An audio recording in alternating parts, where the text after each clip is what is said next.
আমি কেৱল চুতীয়া জনগোষ্ঠীয়ে জনজাতিকৰণ পায় আমি ইয়াত স্বীকৃতি হ'ব লাগে সেই কথাটো আমি ভবা নাই আমি সামগ্ৰিকভাৱে ভাবিছোঁ যে গোটেই সমগ্ৰ অসমখনৰ পৰিস্থিতিৰ কথা যে অসমখন আমি ৰক্ষা কৰিব লাগিব যিহেতু আমি কেৱল সংৰক্ষণ লৈ যদি আমাৰ মাটিৰে অধিকাৰ নাথাকে যদি আমাৰ বেলেগ অধিকাৰবিলাক যদি লুপ্ত হৈ যায় তেনেহ'লে আমি থাকিম ক'ত আমি চৰকাৰী বাসভৱনত থাকি আমি অধিকাৰ ভোগ কৰিব নোৱাৰোঁ আমি ক'ৰবাত পৃথিৱীৰ বাহিৰত গৈ আমি সংৰক্ষণ পালে আমাৰ কাম নাই আমাক প্ৰথম কথাটো হৈছে যে মাটিৰ অধিকাৰ আমাক লাগিব গতিকে এই মাটিৰ অধিকাৰৰ যিখন যুঁজ এই যুঁজখনত প্ৰত্যেকজন থলগিৰি মানুহৰ সহযোগিতা লাগিব তাৰ কাৰণে আমি ইয়াৰ পিছৰ পৰ্যায়ত প্ৰত্যেক জাতি জনগোষ্ঠীৰ ওচৰলৈ যাম আৰু জাতি জনগোষ্ঠীৰ ওচৰলৈ গৈ আমি তেওঁলোকক এই যিখন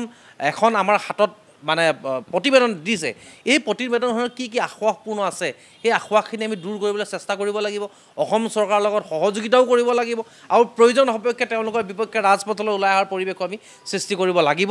মুঠৰ কথাটো হ'ল যে অসমৰ ভূমিত আমি যাতে স্বাভিমানেৰে অনাদি অনন্তকাললৈ সুৰক্ষিত হৈ থাকিব পাৰোঁ তাৰ কাৰণে চুতীয়া যুৱ সন্মিলন অসমে যি পৰ্যায়ত যাব লাগে ৰাইজৰ ওচৰত যেনেধৰণে যাব লাগে তেনেধৰণে যাবৰ কাৰণে আমি দায়বদ্ধ